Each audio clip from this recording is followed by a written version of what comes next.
সেটা যখন नमस्कार, कैसे हैं आप सब। आशा करती हूँ सब बहुत अच्छे होंगे और आप सभी का स्वागत है मेरे और आपके दोनों के यूट्यूब चैनल। अगर आप देख रहे हैं तो एस्ट्रो पूर्णिमा में, और अगर आप कहीं से भी जुड़े हैं मेरे साथ, फेसबुक में अगर जुड़े हैं तो एस्ट्रो पूर्णिमा ऑफिशियल में, और अगर आप मेरे साथ जुड़े हैं इंस्टाग्राम में तो एस्ट्रो पूर्णिमा में, आप सभी का स्वागत है। आज मैं बात करूंगी मिथुन राशि के बारे में।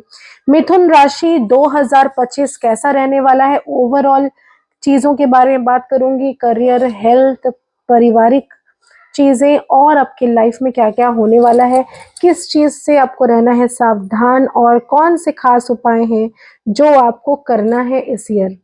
तो साल के जाते जाते अंत में ही मैं सारे राशि फलों को इसीलिए बता रही हूँ ताकि कुछ उपाय ऐसे हैं जो जिंदगी में आपको पहले से ही दिसंबर के महीने में ही कर लेने हैं, ताकि आपका आने वाले साल पर इसका इम्पैक्ट जो है वो ना पड़े और लाइफ स्मूथली आपकी जाए और किसी भी तरह की समस्या में आप ना पड़े। तो इसीलिए इस वीडियो को ज़्यादा से ज़्यादा पहुंचाएं दूसरों तक, ताकि जो भी मिथुन राशि के जातक हैं, जातिका हैं, उनको लाइफ में किसी तरह की परेशानी ना आए और पहले से वो हो जाए थोड़ा सा सावधान।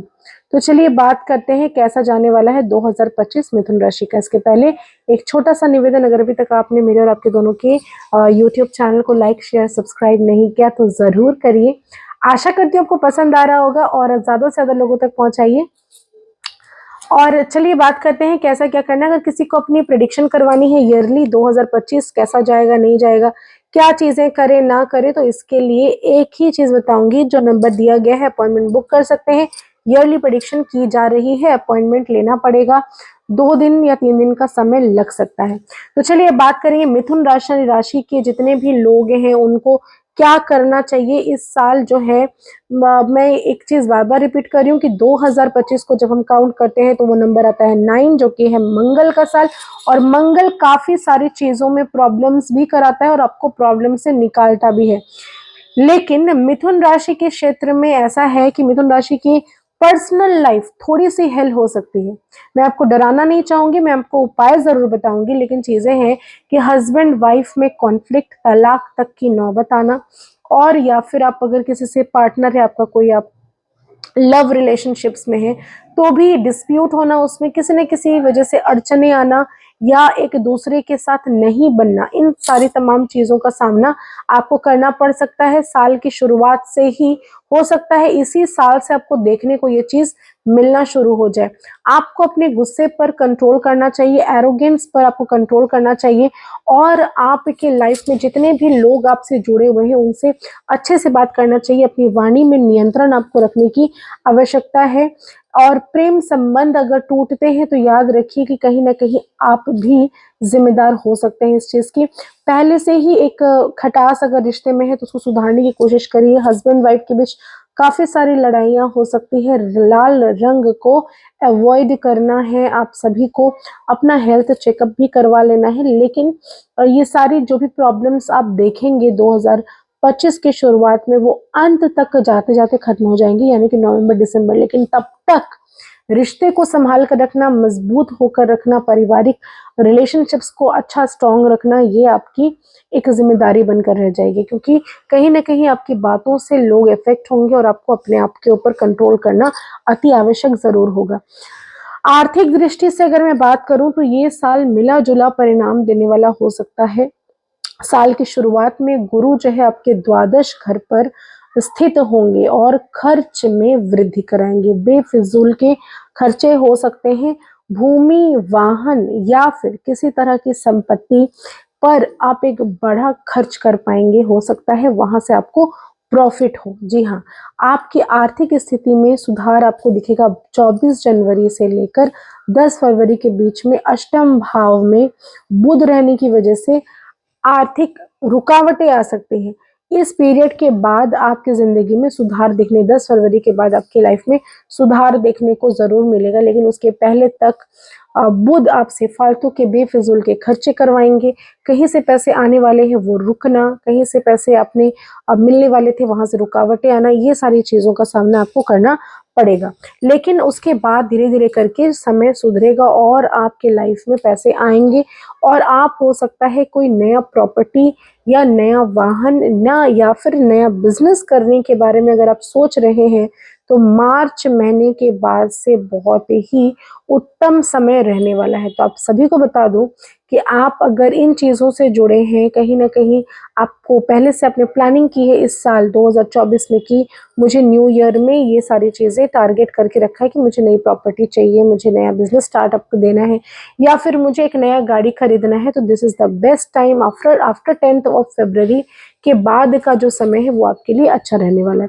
क्योंकि देखिए एक चीज़ ये भी है कि मंगल का जो साल है वो आपको बहुत कुछ भूमि दिलाता है, वाहन दिलाता है, लेकिन एक चीज़ का ख़ास ध्यान आपको रखना है कि लीगल सारी चीज़ें सही हो, यानी कि आपको कहीं पे भी कोर्ट की कचहरी के चक्कर ना काटने पड़े, कहीं पर भी डिस्प्यूट ना हो, विदाउट पढ़े कोई भी पेपर्स में सिग्नेचर्स आपको नहीं करने हैं।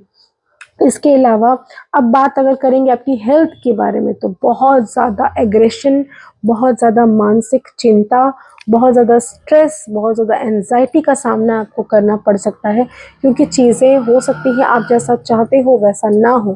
काफ़ी क्रिटिकल होने वाला है 2025 मिथुन राशि के लिए, लेकिन मैं आपको घबराने के लिए नहीं कहूँगी, डरने के लिए बिल्कुल नहीं कहूँगी। एक अच्छी चीज़ है कि पैसे आपके पास आएँगे, एक अच्छी चीज़ है कि आप नया घर या गाड़ी खरीदेंगे, तो थोड़ा-सा स्ट्रेस तो आपको सहना पड़ेगा ही। लेकिन पारिवारिक जो समस्या है ना, उसका निजात तो आपको पाना ही है। क्या ऐसा ख़ास उपाय करें कि आपकी एरोगेंस कम हो जाए, आपकी वाणी सही रहे? क्या ऐसा उपाय ख़ास करें कि आपके रिलेशनशिप्स में सुधार रहे, किसी भी तरह से डिवोर्स या तलाक तक बात ना जाए?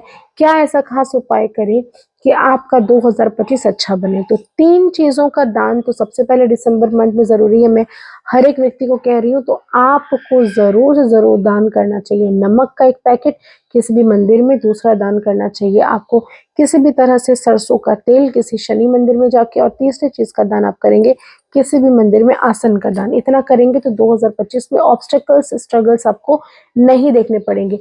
एरोगेंस को कम करने के लिए आपको ज़रूरी है चांदी के बर्तन में पानी पीना।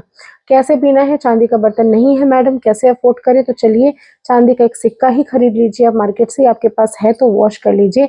अपने घर का उत्तर-पूर्व कोना में हर रात को एक स्टील की ग्लास में पानी भर के उसमें चांदी का सिक्का डाल के रहने दीजिए। सुबह जब उठे ब्रश करें तो सबसे पहले आप उस पानी को ग्रहण करें। ऐसा अगर रोज़ करेंगे तो आपका मेंटल पीस अप रहेगा, स्ट्रेस नहीं रहेगी, एंग्ज़ायटी दूर हो जाएगी। दूसरी चीज़ आपको क्या करनी है? Family life, love life, personal husband wife में रिलेशनशिप्स को सही रखने के लिए 2 मोर के पंख अपने घर के बेडरूम के नॉर्थ ईस्ट में आपको रख देना है और उसको कलावत से अपनी मनोकामना कहकर बांध कर उसको रखना है, और एक राधा कृष्ण की तस्वीर गोल्डन फ्रेम करवा के जहाँ पर आप सोते हैं बेड के ऊपर आपको टांग देनी है। मात्र इतना करें, रिलेशनशिप्स स्ट्रांग रहेंगे। अब बात करेंगे कि हेल्थ को कैसे सही रखना है मैडम, तो हेल्थ को सही रखने के लिए रूटीन फॉलो करिए। जो भी रूटीन पे आप जाते हैं, बजरंगबली के शरण में ज़रूर जाना है। हनुमान चालीसा का पाठ हर मंगलवार, शनिवार को हनुमान जी के मंदिर में या घर पर रखे हुए बजरंगबली के सामने आसन बिछाकर किताब को हाथ में लेकर पढ़ना है। 1 चमेली का तेल का दीपक जलाना है, 2 लड्डू प्रसाद में बूंदी का चढ़ाना है। आप चाहे तो उस लड्डू को ग्रहण कर सकते हैं, आप चाहे तो किसी को वितरण भी बाँट सकते हैं भोग के तौर पर।